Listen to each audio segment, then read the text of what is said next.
kula wanaagsan daawadayaal meel walba aad joogtaan ku soo dhawaada barnaamij kooban oo aan ku eegi doono wararkii ugu dambeeyay ee wadanka Ethiopia. Qodobada aan soo qaadan doono waxaa ka mid noqon doona wararka la xiriira dagaalada iyo hadda halka ay xaaladuhu marayaan. waxaa kale oo aan soo qaadan doonaa dawladda federaalka wadanka Ethiopia oo arrimaha dagaalada iyo arrimo la xiriira biyo xireenka wabiga Nile ka hadashay. waxaa kale oo ka mid noqon doona qodobada aan eegi doono sheegashooyinka dhinacyada iyo guulaha ay kala sheeganayaan. sidoo kale waxaan soo qaadan doonaa dadaalada socda ee dhinaca beesha caalamka ama midowga Afrika ka socda iyadana waan eegi doonaa haddii oo guul la saamaxo. aan ku bilowno arrimaha la xiriira dagaaladii ugu dambeeyay. waqooyiga wadankaasi waxaa ka socda dagaal culus. dagaalku maanta ilaa shalay iyo intii ka sii horeysayba waa uu sii xoogaysanaya. xaaladuna waxaad moodaa marba marka ka dambaysa in ay ka sii darayso. in xal rasmi ah laga gaaro xiisada oo la isu soo dhawaado waxaad moodaa inay sii cuslaanayso marba marka dambaysana haadaan ka sii dhacayso. dhinacyada ku dagaalamaya waqooyiga wadanka Ethiopia guulo waaweyn ayay maanta kala sheegteen. dawladdu waxa ay sheegtay Dadabet inay qabsatay oo ay kala wareegtay xoogaga TPLF sidoo kale tan magaalooyin kale oo area-da ku hareeraysan ay la wareegeen dhinaca qoobana ay u jahaysteen oo halkaas ay doonayaan in ay gobolka Wollo magaalooyinka ay kaga sugan kooxda TPLF inay si toos ah ula wareegaan. kooxda TPLF ayaa iyaduna dhankeeda sheegatay Xumayra iyo aaga ku hareeraysan in ay doonayaan inay si toos ah ula wareegaan.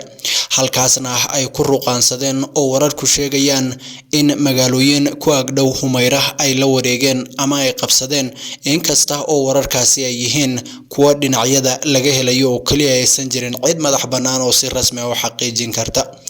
guud ahaan dagaal aan loo meeldaynin hubka noocyadiisa kala duwan la isu adeegsanayo ayaa dhinacyada ka socda. ilaa 5 furimood ayuu dagaalku si xawli ah uga socdaa. saacadba saacada ka dambaysana culays ayaa sii kordhaya. kooxda TPLF afyeenkeeda Getachew Reda waxa uu sheegay waraaq dheer ama qoraal dheer oo soo saaray in ay doonayaan in dadkooda shacabka ah ay ka badbaadiyaan dhibaatada ay ku hayaan buu yiri Asiyaas Afwerki iyo Abiy Ahmed sida uu hadalka u dhigay. waxa uuna sheegay inay sii wadi doonaan dagaalka inta caqabadahaas iyo dhibaatooyinkaas laga baxayo. waxa uu Getachew Reda soo qaaday iyadana oo uu sheegay inay go'doon yihiin caqabado kala duwan ay dadkiisa haystaan cunaqabatayna la saaray.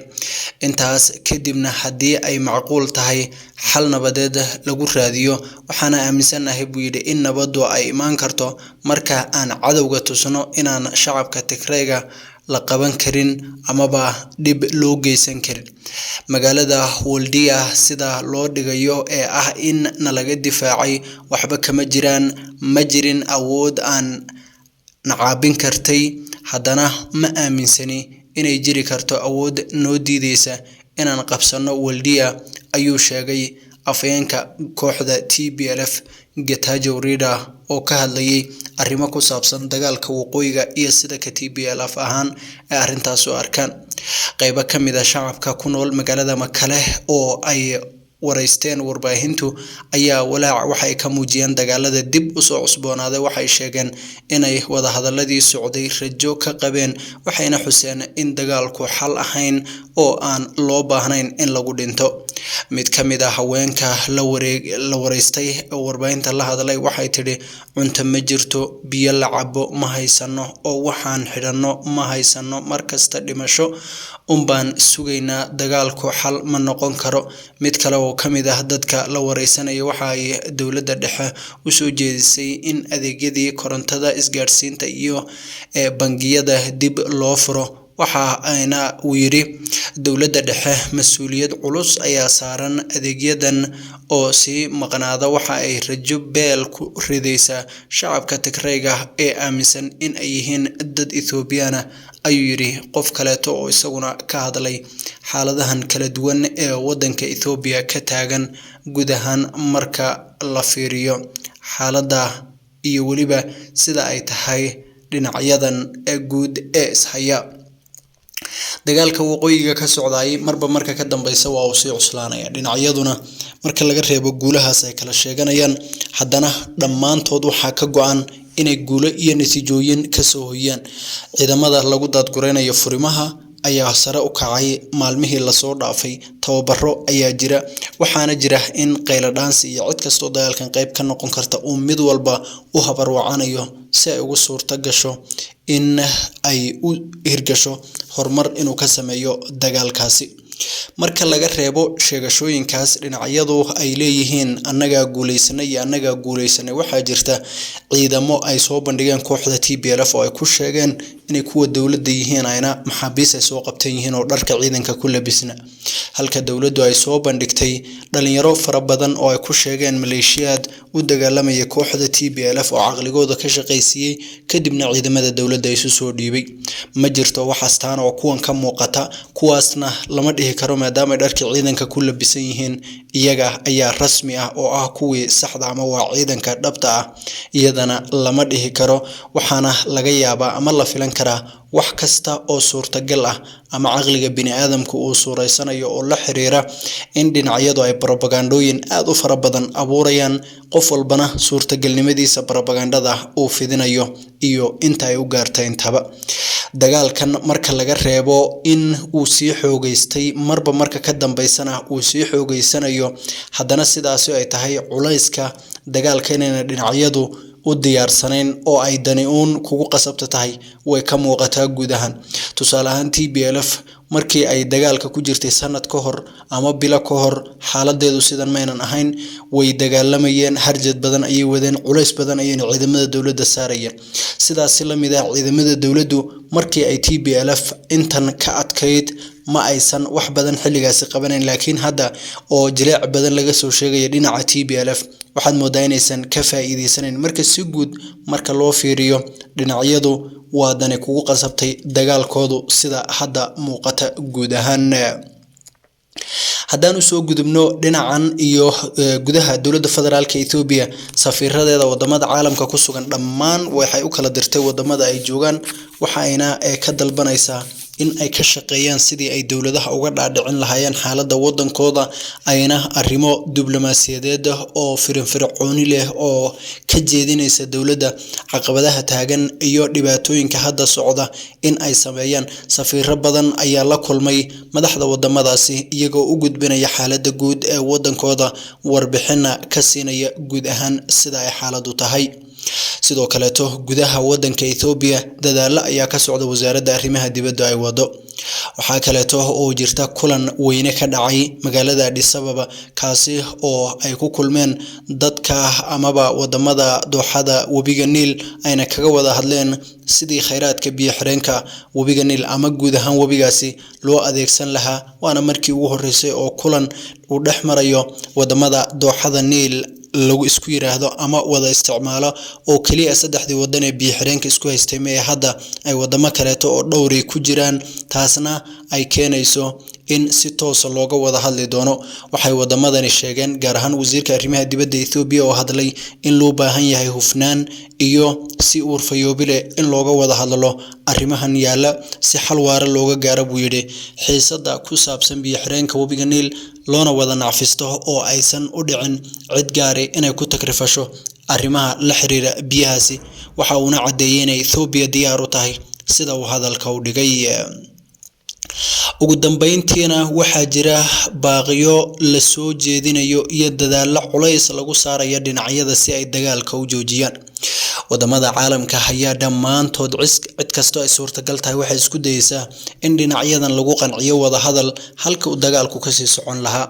dawladaha reer galbeedka midowga Yurub iyo midowga Afrika waxa ay wadaan dadaaladii ugu dambeeyay oo daaha gadaashiisa ka socda taasi oo ay ku doonayaan in dagaalka lagu joojiyo miiska wada hadalkana lagu soo laabto ergeyga gaarka ah ee Mareykanka u qaabilsan wadamada geeska Afrika Mike Abraham oo soo gaaray Ethiopia waxa uu kulamo la yeeshay madaxda midowga Afrika IGAD iyo waliba mas'uuliyiin kale oo dhammaantood uu kala hadlay arrimo ku saabsan sidii dagaaladaasi loo joojin lahaa dhinacyaduna ay u wada hadli lahaayeen lama ogo waxa yeeli doonto dowladda federaalka Ethiopia iyo tallaabada ay ka qaadi doonto iyo waliba in ay ku qanci doonto tallaabooyinka uu wado Mick Abraham oo isagu marka la fiiriyo dowladdiisu ama dowladda Mareykanku ay tahay mid awoodda inta badan lagu eedeynayo dhinaca TPLF inay jirto cambaareynta warbaahinta loo soo jeedinayo iyo in reer galbeedku aysan daacad ka in xaaladda wadanka Ethiopia way soo xoogaysanayaan iyadana oo ay taagan tahay shacabka wadanka Ethiopia ayaa loogu yeeray inay garab istaagaan ciidamadooda dagaalka ku jira ciidamaduna waxay uga mahad celiyeen dadka shacabka garab istaaga ay u sameynayaan ciidanka ay ku garab taagan yihiin xaaladaha kala duwan ee xilligan wadanka ka jira way sheegeen in loo baahan yahay iskaashi buuxa oo dhab ah oo cid walba oo ku nool wadanka ay diyaar u noqdaan sidii ay arintaas iyada ah wax uga qaban lahaayeen una garab istaagi lahaayeen ciidamada iyo dowladda guud ahaan xaaladda wadanka Ethiopia wali waa ay cakiran tahay xiisado kala duwan ayaana taagan waxaana jira isku dayo kala duwan oo lagu doonayo in xiisadaasi lagu damiyo sidaan hore u soo sheegnay laakiin aan loogeyn waqtiga rasmiga ah ee ay iman doonto ama soo gabagaboobi doonto deegaanka Amxaarada culays aad u badan ayaa saaran guud ahaan marka la fiiriyo maadaama dagaal xoog badan ku wajahan yahay kan Canfarta ayaa lamida sidaas lamida deegaanka Oromada maalmihii la soo dhaafay dhacdooyin kala duwan oo dhibaatooyin ay dad shacab ka soo gaareen ayaa dhacayay kuwaas oo aan loogeyn cidda rasmiga ee geysanaysa jabhadda oola iyaduna dagaal ay halkaasi ka bilowday sida ay sheegtay sida afhayeenkeedu sheegayna guulo ayay gaareen waxayna la wareegeen goobo dowladda federaalka wadanka Ethiopia ciidamada militariga ay leeyihiin laakiin ma jirto cid madax banaan oo xaqiijin karta wararka noocaasi ay dhinacyadu ay kala sheeganayaan guud ahaan marka la fiiriyo warbaahinta maxalliga ee gudaha wadanka Ethiopia ayaan inta badan sidii loo baahnaa u soo tabinaynin wararka ku saabsan dagaalada iyo xaaladda halkaasi ka jirta waxaadna moodaa inay sheegashooyinka dhinacyadu ay soo gudbinayaan ku jaha wareereen ayna dhamaantood ka dhursugayaan waxa rasmiga ah soo baxawn sidaas la mid ah warbaahinta dowladda iyo tan Tigrayga labaduba tusaale ahaan Dimitri Wayana waxay aad u tabinaysaa propaganda la xiriirta ama ka dhana dowladda sidaas la mid ah warbaahinta ENA ama Ethiopian News Agency oo ah website-ka dowladda inta badan warbixinada lagu soo qoro ayaa isaguna sidaas la mid ah u arka wararka uu soo gudbinaya dhamaantood ay yihiin kuwa lagula dagaalamayo laguna wacyigelinayo dadka shacabka wadanka Ethiopia ayna dowladda ku sheeganayso guulo waaweyn oo ay gaartay oo aan iyadana la cadeyn karin sax ahaanshaheeda laakiin ay tahay sheegasho guud oo dowladda federaalka wadanka Ethiopia ay sheeganayso dadka shacabka ah ee wadankaasi waxaad moodaa in iyaguna waxoogaa rajo ama qoos rajo ay muujinayaan maadaama oo xaaladuhu ay sii cuslaanayaan dhaqaalaha wadankuna uu sii leecayo sida si la mid ahana ay jiraan dagaalo xoog badan oo socda oo ayna garanaynin iyaga laftooda xilliga rasmiga ah ee ay soo gabagaboobi doonaan wadankooduna uu ka bixi doono rabshadahaas iyo dhibaatooyinkaasi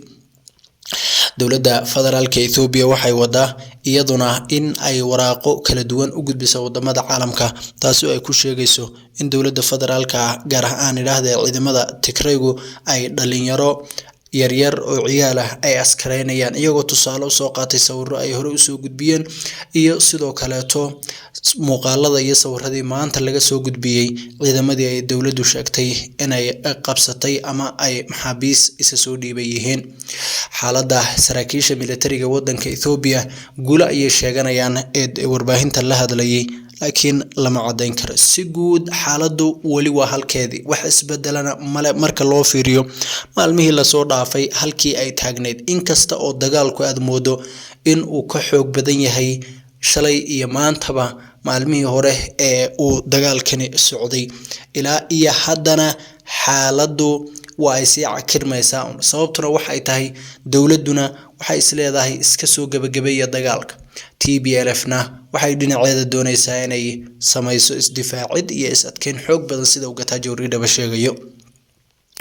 waxaa kaleeto diyaaradaha aan duuliyaha lahayn iyo kuwa militariga duuliyaha leh intaba waxaa lagu eedeynaya waliba TPLF ku eedeynayaan in ay qayb ka yihiin dagaalka iyada oo ay jiraan warar sheegaya duqeymo culus inay goobaha qaarkood ka geysteen waxyaabaha u sahlay dhinacan Tidibet iyo magaalooyinka Gwolo oo buuraley dhul aad u buuro badan lagu dagaalamayna ay leeyihiin waxaa suurtagelisay in kooxda TPLF dib loo riixo diyaaradaha oo qayb weyn ka qaadanayay dagaalkaasi kuwaasi oo isugu jira kuwa aan duuliyaha lahayn iyo kuwa duuliyaha leh waxaa kale oo jirta in kooxda TPLF ay dadka qaarkood leeyihiin waxay leeyihiin awood ay isaga difaacaan diyaaradahaasi waxaana horey idinku sheegnay inuu jiro hub soo gaaray muddooyinkii ugu dambeeyay oo xitaa Abiy Ahmed uu qaray inkasta oo reer galbeedka iyo warbaahintooda ku eedeeyeen arrintaasi ka hadlaynin